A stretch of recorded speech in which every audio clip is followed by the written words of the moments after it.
Cartago, terra de mistérios fundada há mais de 2000 anos. Guiados pela riqueza, poder e ambição, alguns pioneiros construíram um império que dominou o Mediterrâneo por mais de 600 anos. Eles desenvolveram as mais avançadas tecnologias da época, tanto no país quanto nas mais remotas regiões então conhecidas. Seu coração era um grande porto que abrigava centenas de navios de guerra, a mais formidável esquadra da antiguidade. These ships are coming up fast. People see them coming. Carthage is here. Mas negras nuvens se acumulavam no horizonte. Cartago finalmente ganhara um inimigo à sua altura. Uma superpotência como o mundo ainda não vira. Roma. The Romans saw Carthage as a spear pointed at the very heart of Rome. Nessa batalha de vida ou morte, apenas um dos dois sairia vitorioso. E o outro seria reduzido a ruínas.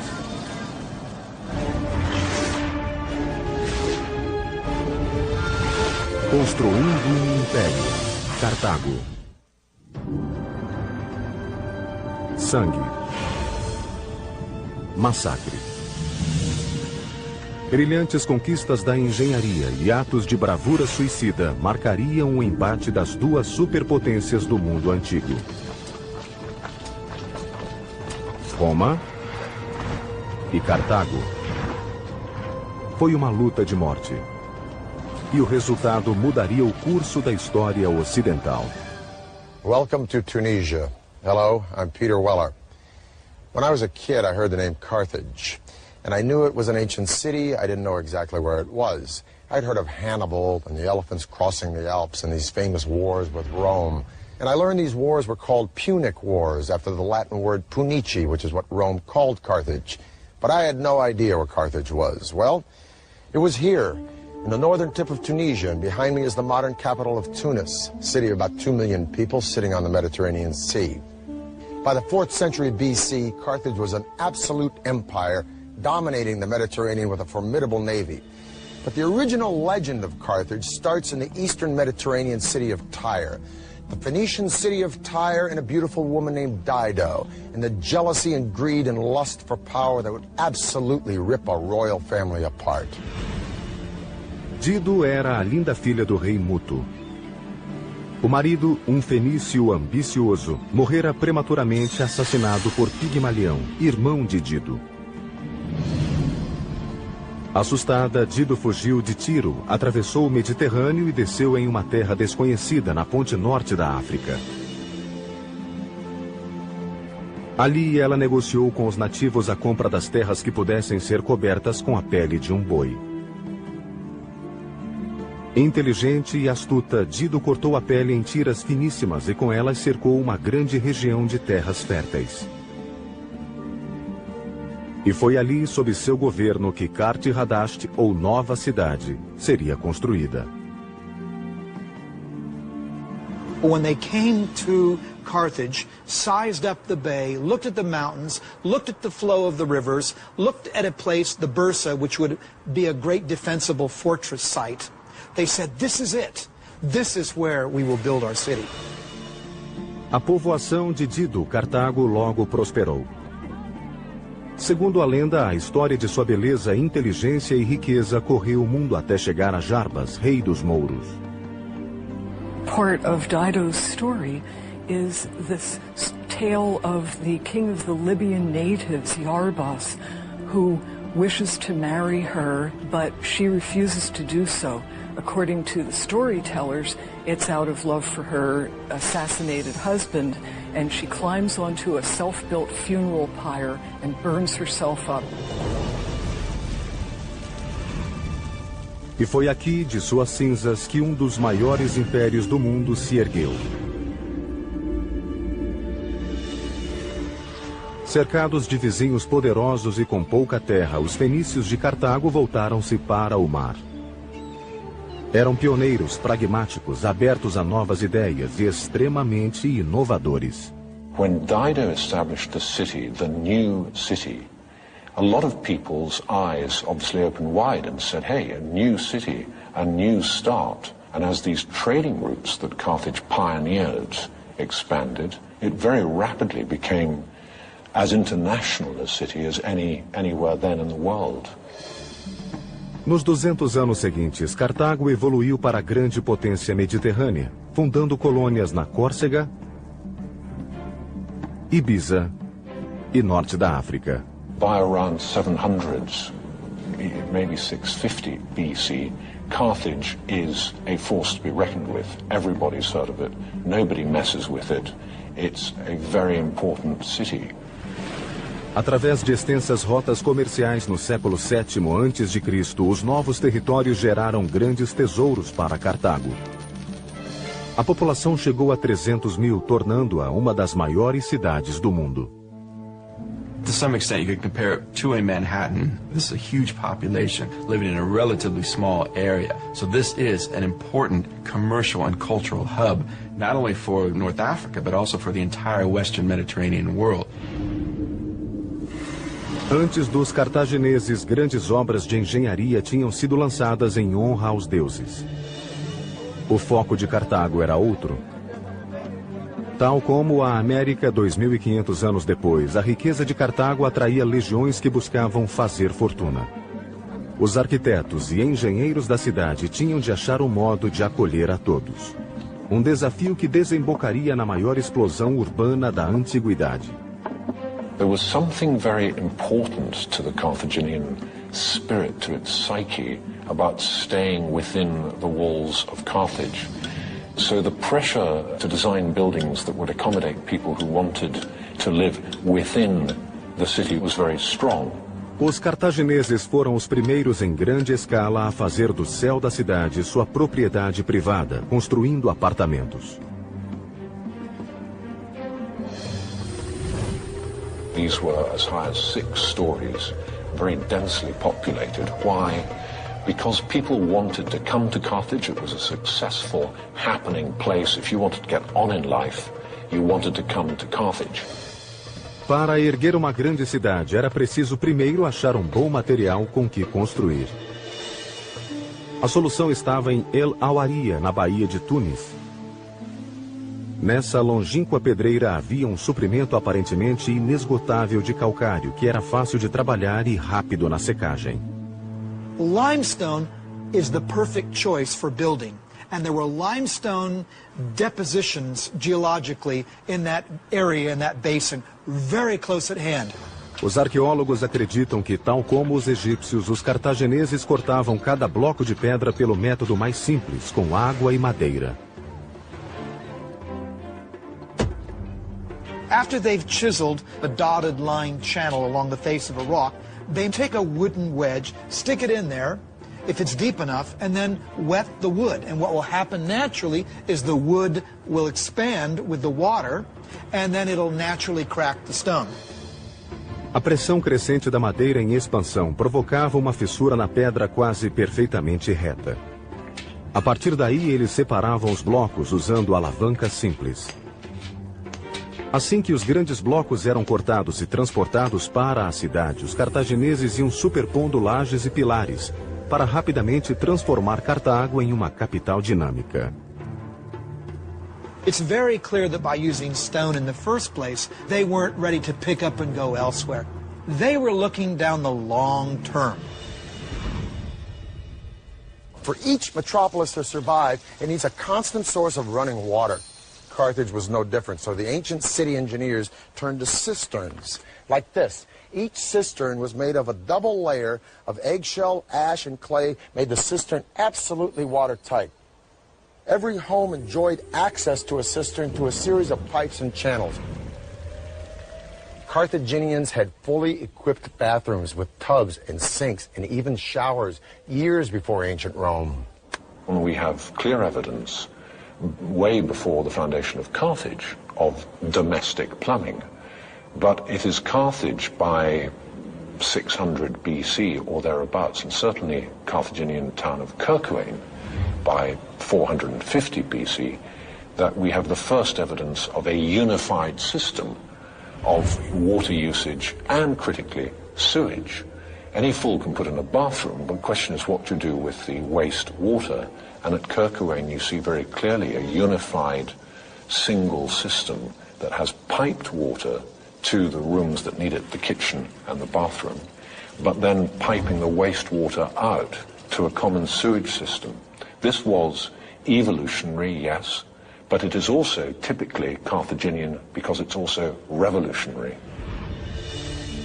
No século VI a.C., Cartago florescia como importante cidade-estado, rodeada de magníficos templos, palácios cintilantes e altos edifícios.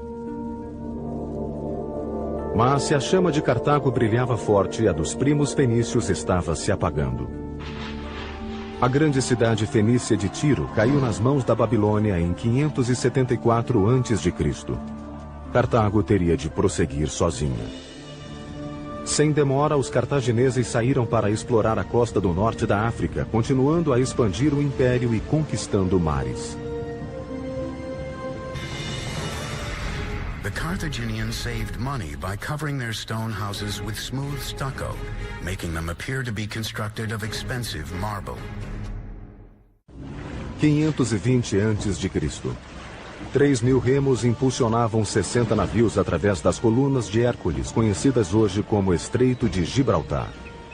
O navegador Hanno, grande almirante de Cartago, explorava os limites do mundo conhecido. Preparava-se para lançar um ousado plano que poderia conduzir ao domínio total do Mediterrâneo. So every great explorer, Christopher Columbus, Vasco da Gama, who sailed off into the unknown, seems to me a very strong parallel for the original and best of them, Hanno the navigator. Hanno set sail to extend the boundaries of the Carthaginian network of colonies and exchange, not mere trading activities, but planting whole cities of new settlers to maintain control of land and access to its resources.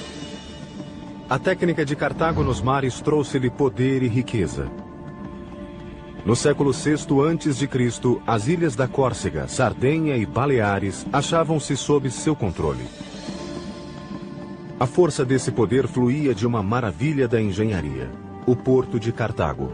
This is the absolute pinnacle of Carthaginian engineering. Embora os documentos sejam escassos, os arqueólogos acreditam que o porto foi construído já na época de Hanno. Contudo, foi no auge da cidade, no século II a.C., que o porto foi reformado. Tinha tecnologia superior à de qualquer lugar do mundo e era o centro vital de Cartago. It was part of Carthage, it was the heart of Carthage, it was the lungs of Carthage, it was everything to Carthage, both naval and commercial. O porto tinha uma entrada comum de 22 metros de largura que podia ser fechado com correntes de ferro. Dentro havia duas marinas separadas, sendo a primeira para navios de carga e comércio. The mercantile harbour, the commercial harbour, was organized with conventional wharves to make as easy as possible the loading and unloading of goods. So in Carthage, readily one can imagine in, say, 400 BC, you would see all the goods there were in the then known world being bought, being brought, being sold in Carthage. O segundo, circular, foi projetado para uso militar. Uma série de 30 docas posicionadas simetricamente, mais 140 ancoradouros no perímetro do porto circular, permitiam a entrada e o tráfego confortável de 220 navios. Hoje restam as escavações a seco das docas, uma pálida lembrança do poder naval de Cartago. This is all that's left of the Kothon, or military harbor of ancient Carthage. A kothon was an interior port carved out of the land as opposed to an exterior port attached to the seaside. Now, with all these beautiful villas around here, it's kind of hard to imagine that this harbor was the launch point for the wealth and power of ancient Carthage. Now, the nerve center for this maritime hub was that circular island out there where there were 40 or 50 slots for boat dry dock. And on top of that island was a big tower where trumpeters would blare signals and heralds would deliver orders and admirals would oversee operations like observing what ships were coming in from sea, be they friend or foe, while at the same time those ships couldn't very well observe what was going on in this port. Nobody has anything approaching this potency, this power, let alone this navigational and seafaring skill. So when the barriers are taken off the channel and within, they're scrambled, as they did in World War II with aeroplanes, these ships are coming out fast down this channel and out into the Mediterranean. People see them coming. Carthage is here. Por 2 séculos, Cartago dominou o Mediterrâneo. Mas um temível rival do outro lado do mar desenvolvia sua máquina militar de força mortífera e sem paralelo. Roma. Esses 2 superpoderes logo entrariam em conflito pela joia do Mediterrâneo, a Sicília. Carthage was built to trade, and Sicily was critical to that trading. Why? Because it's right bang slap in the middle of the most important shipping lane in the world. Whoever controls Sicily controls these vital trade routes. The Romans saw the enormous riches that Carthage could command, and it started to just elbow into them. And the Carthaginians nudge back and say, hang on, we were there first. Please, as it were, get your tanks off my lawn. Mas tanto Roma como Cartago usavam a Sicília. A tensão desencadearia uma série de guerras que abalariam o velho mundo. The Romans saw Carthage as a spear pointed at the very heart of Rome and at their own burgeoning trade empire. So, of course, they felt they had to eliminate it. As lutas ficariam conhecidas como guerras púnicas devido à palavra latina para cartaginês. O resultado mudaria o curso da história do mundo e Cartago ganharia um dos maiores gênios militares de todos os tempos. Some historians believe the sailors of Carthage were the first to sail to the Americas, nearly 1,500 years before Christopher Columbus. At the beginning of the 3rd century BC, the Republic of Rome is called down into southern Italy by a Greek town to help that town against pirates. Now, it's not long after that 2 Sicilian cities get at it. One of them, Messina, originally asked Carthage for help, but then they go, nah, let's ask Rome, because they're closer, probably a better deal. Syracuse fights Messina and Rome 1 battle, quits, gives up, turns himself over to Rome, and Rome, in the span of decades, has all of southern Italy and eastern Sicily. This really POs Carthage, and thus begins the First Punic War. And the outcome of this war will not only decide who owns Sicily, but who's going to be ruler of the entire southern Mediterranean Sea. 264 a.C. Roma e Cartago começaram a Primeira Guerra Púnica. 17 anos depois, os dois ainda mediam forças, exaustos numa orgia de sangue. Essa situação virou apenas quando um feroz e carismático chefe militar, Amílcar Barca, assumiu o comando do exército cartaginês. Hamilcar was the first great general of the Carthaginian Empire. He's the man with charisma. He's the man who knows how to get the job done, how to save their coals from the fire. Between 247 and 242 BC, this fiery military tactician, Hamilcar Barca, sweeps into Sicily. He's dynamic, he's powerful, and he's absolutely ruthless. But what gives Hamilcar his real confidence is that at his back he has a new sleek form of warship called the Quinquereme, quin meaning 5 banks of rowers. The Quinquereme isn't really developed by the Carthaginians, it's developed by the Greeks. But what the Carthaginians do is make this sea-going battering ram huge. In that period of the Punic Wars, wow, they were the feat of shipbuilding and engineering. Quincunene apparently had 5 banks of oars. Now there's been some debate exactly how that worked, but it is believed that there were 3 levels with 5 guys, 2 on the top 2 levels, each with an oar, and then 1 guy at the bottom. Whatever the case, it was a bigger, larger version of the trireme. However, even though it's a bigger version, the tactics involved in naval warfare are exactly the same. The main purpose of these ships is to ram the enemy's ship. That's what they were engineered for. Equipados com o esporão revestido de bronze, eram também muito velozes e manobráveis. These were very, very, very quick. Trying to catch a Carthaginian warship was trying to hit Muhammad Ali in his prime as a boxer. Quincunene padrão tinha 40 metros de comprimento, entre 3 e 4 de largura e abrigava até 420 marinheiros. Completo e equipado, Quincunene pesava mais de 100 toneladas e no mar aberto virava uma máquina mortífera. This thing is just coming straight at you at a speed you've never dreamt of as possible. And bang! The whole of your boat shakes, your ship shakes. And you start to sink. Compare that with the trireme, where often the model was probably much more to engage with the enemy ship and have land fight at sea. The Carthaginians didn't mess about like that. They wanted to get in, they hit you once and you drown and they're gone. To hit the next one, deadly. Now, the genius of the Carthaginians was in figuring out how to mass-produce these ships. They took sort of prefabricated parts and put them all together on an assembly line. So to an enemy, no sooner would a Quincunene be sunk than another one would appear on the horizon. And this was a distinct disadvantage for the Roman Navy until they came upon a wrecked Quincunene, and they sort of reverse-engineered it. They deconstructed it, figured out how it was put together, put it back together, and made it their own.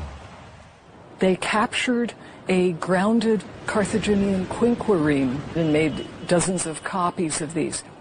In fact, the copies weren't as well made and were made out of green wood, and after one season they fell to pieces. But never mind, that's all the time the Romans needed to turn the tide. A frota romana e a cartaginesa agora achavam-se iguais, com o equivalente a armas de destruição em massa para decidir a soberania do Mediterrâneo. 241 a.C. As duas esquadras se encontraram nas ilhas Egade, na costa da Sicília, em uma das maiores batalhas navais da história. In the hostilities of the First Punic War, the Battle of the Agates Islands, fought off the coast of Sicily, was a turning point.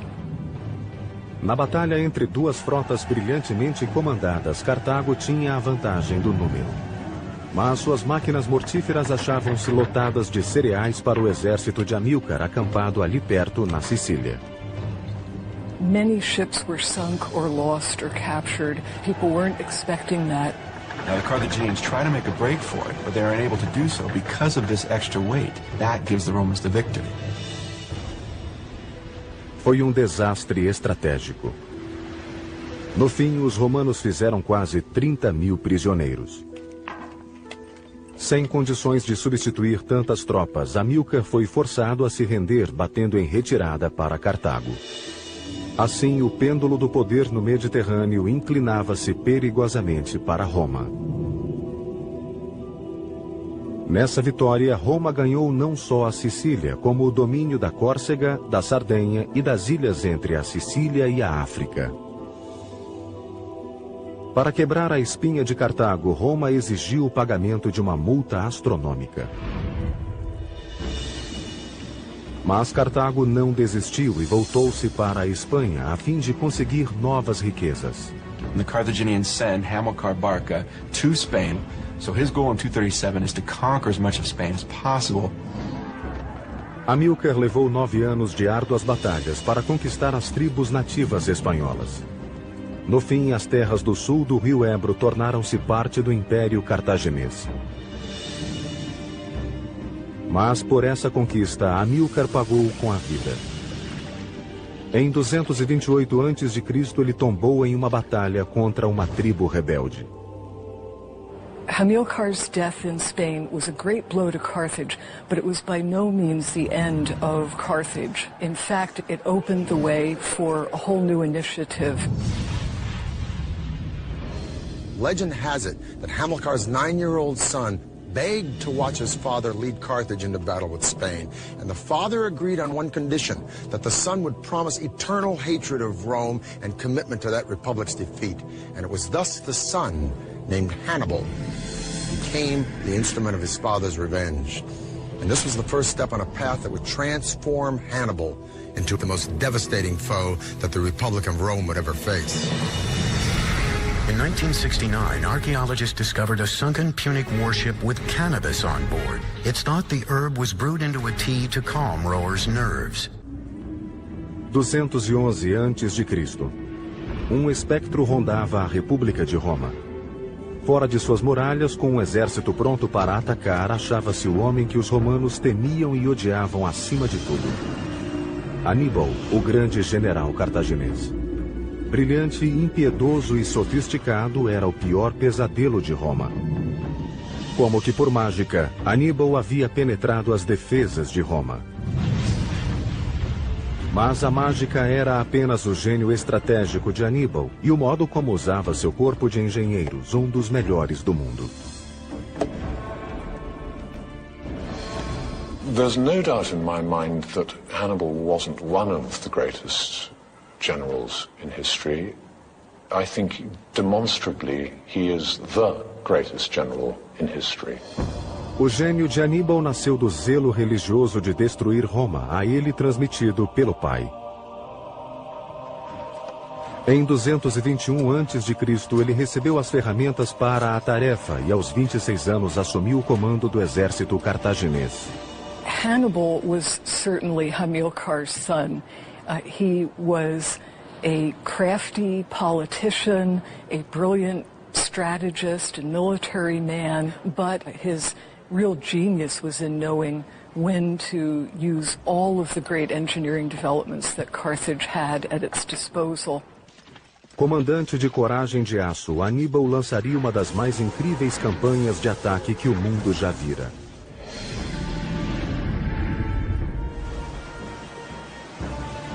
Roma tinha o controle do Mediterrâneo, ou seja, Aníbal não poderia chegar ao inimigo pelo mar. Determinado a cumprir a promessa que fizera ao pai de destruir Roma, Aníbal partiu para o impossível. Marcharia por terra através dos Alpes até o coração do Império Romano. Now, Hannibal knows he's greatly outnumbered. He knows he has a relatively small army in comparison to the Romans, but he does come up with a strategy which he believes will bring him victory. And what he has to do is take his army to Italy itself and attack the Romans on their home field. Aníbal partiu em 218 a.C.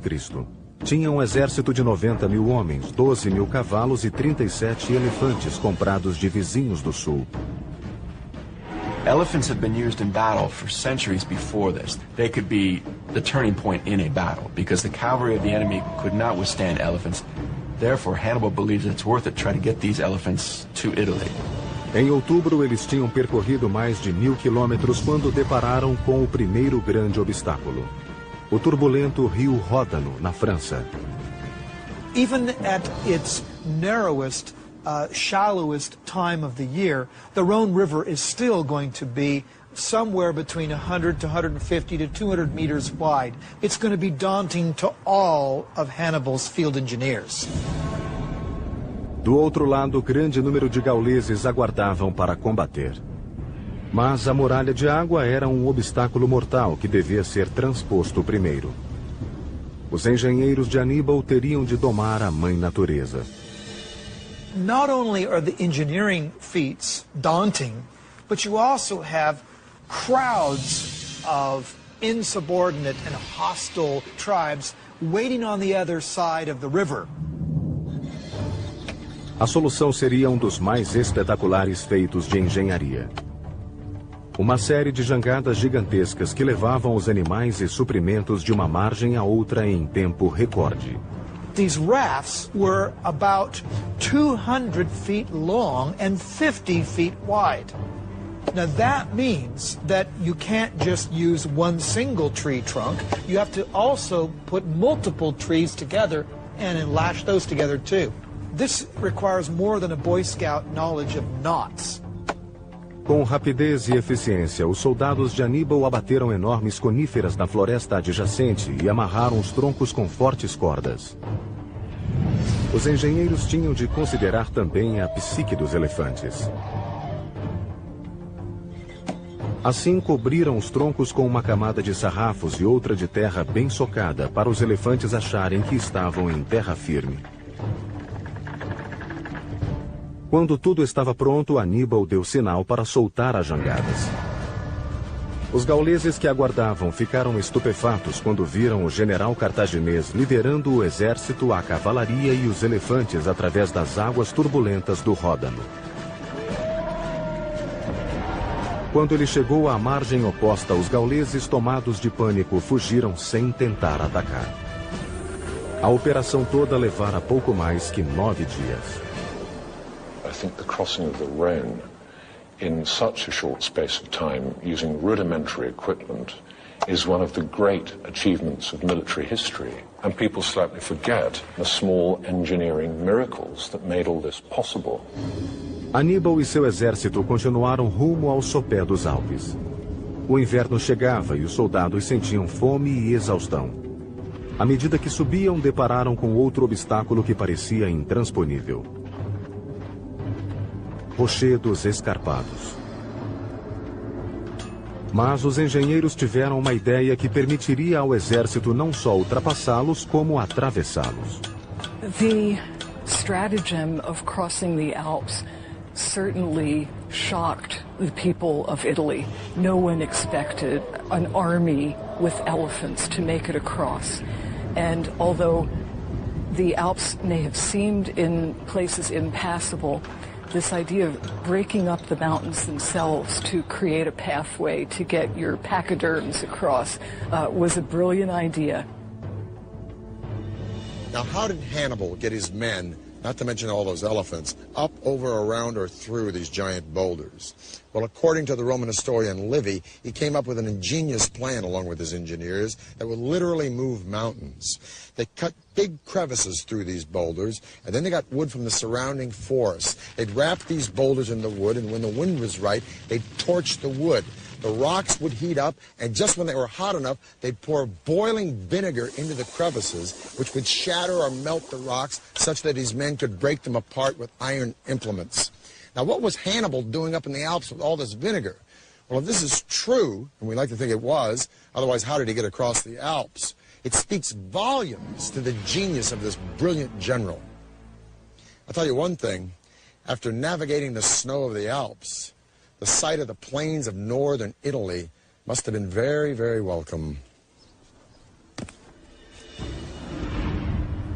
Em agosto de 216 a.C., perto de Canas, no sul da Itália, Aníbal novamente enfrentou as tropas romanas comandadas por Terêncio Varro em um conflito decisivo que selaria o destino dos dois impérios. Ao nascer da aurora, Aníbal reuniu um exército de 50.000 homens, reforçados por mercenários contratados contra os 90.000 soldados de Varro. Varro decidiu esmagar o inimigo atacando o centro do exército de Aníbal. Esse foi seu grande erro.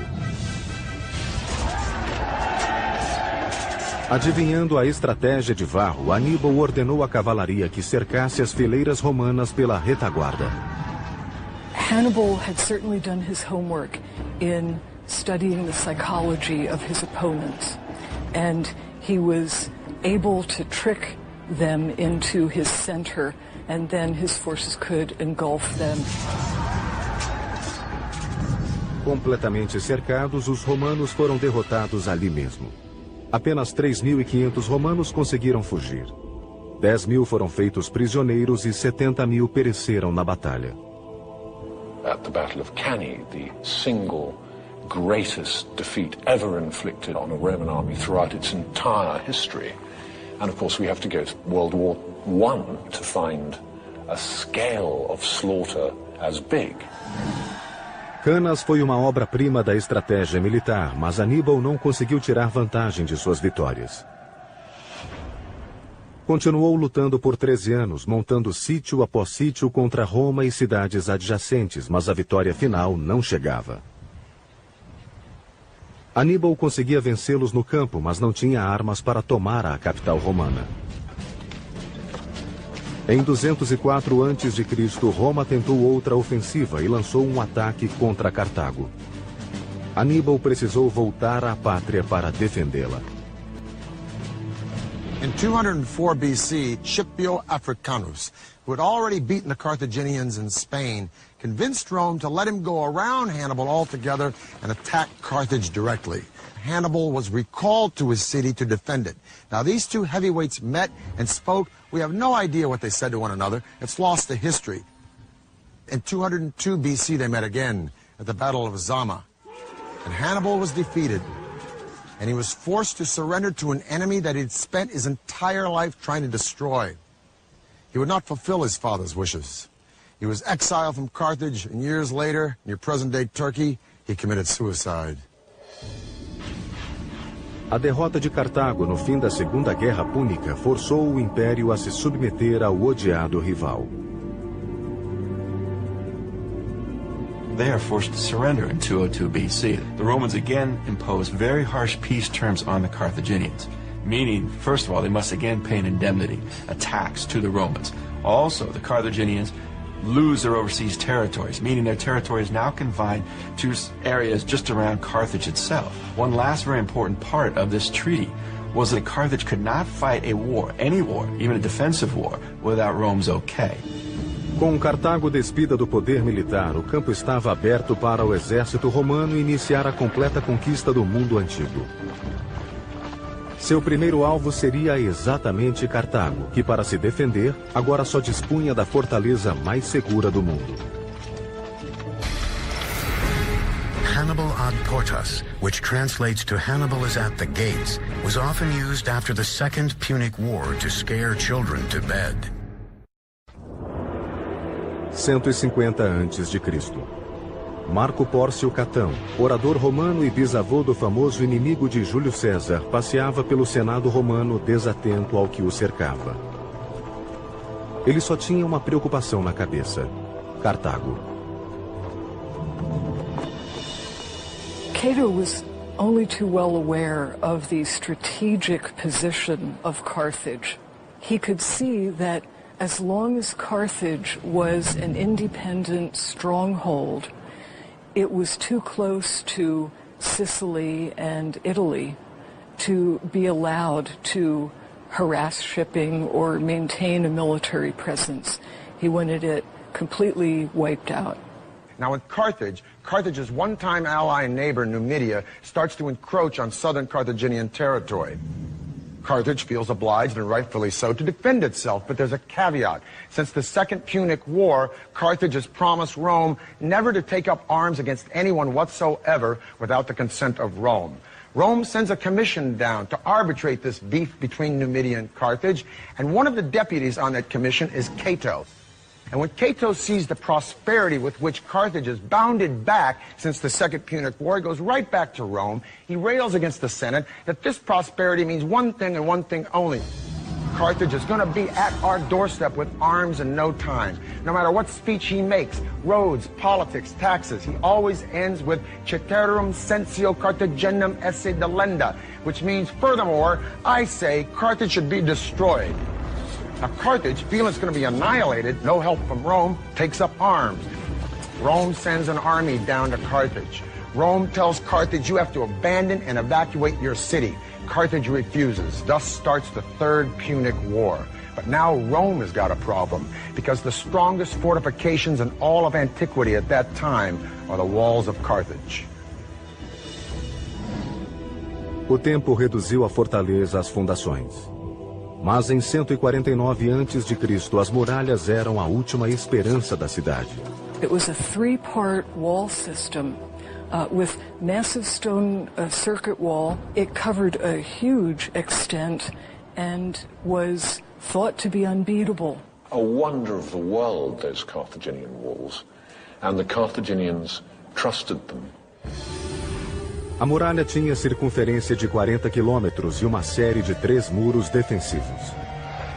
Primeiro, uma trincheira, respaldada por uma parede baixa e escorada, ocupada por soldados da linha de frente que podiam recuar rapidamente em caso de ataque. O segundo muro era de pedra e dominava as defesas exteriores.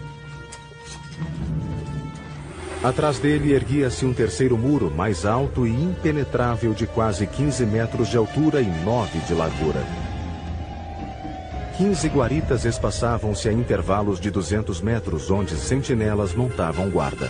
Inside this wall lived part of the Carthaginian army, including 20,000 men, 300 elephants, prepared for any type of attack that took place. Esse sistema que cercava Cartago fazia dela a mais bem fortificada cidade do Mediterrâneo, talvez do mundo. Para enfrentar os romanos, o teste seria decisivo. E no comando estava o grande general cartaginês Hasdrubal. The Carthaginian commander who would lead the Carthaginians during the Third Punic War was Hasdrubal.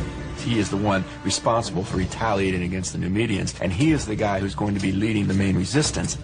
À medida que os romanos se aproximavam, os cartagineses se uniram para formar nova frente defensiva. The women gave their hair up. They cut their hair so that they could make rope to fire the catapults. They emptied the prisons. The old men volunteered. People who hadn't been blacksmiths for 20 years said, I'll try again. And they rearmed themselves in an explosion of intent and determination that we really have to go to the siege by the Germans of Stalingrad to see again.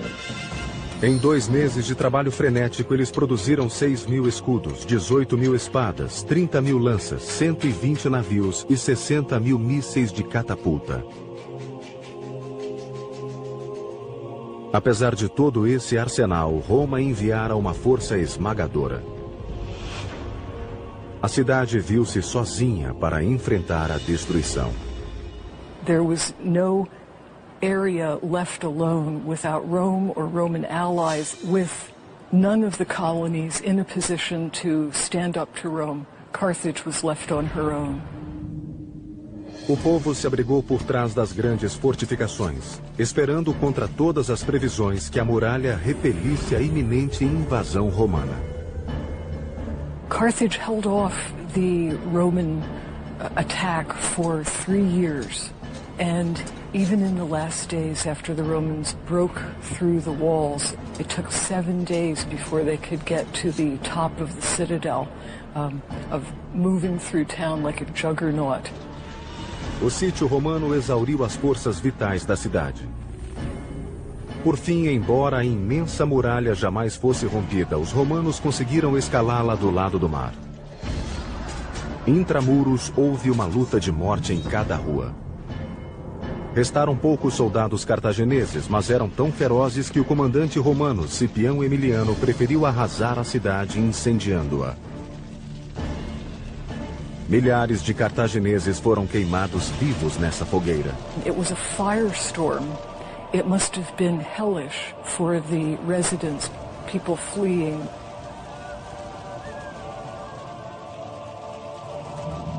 Entre o sítio e a queda, Cartago foi dizimada. A população caiu de 500 para 50.000.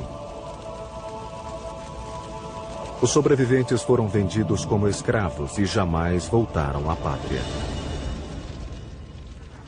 It took just 17 days in the year 146 BC for Carthage to be completely destroyed by fire. That same year, Rome leveled Corinth, put Greece in their pocket, and overnight the Mediterranean Sea became their own private lake. Carthage would rise again, albeit this time reconstructed by Rome, like this fantastic amphitheater here at El Jim. And by the 3rd century AD, Carthage would thrive once more as a commercial port. But although undeniably Roman, the spirits and the voices of Dido and Anno the Navigator and Hasdrubal and Hamilcar and Hannibal would echo throughout those Roman walls, begging to be remembered for the remarkable achievements of their civilization. And if you listen well, you can still hear those voices whispering among the ruins that are Carthage. For the History Channel, I'm Peter Weller.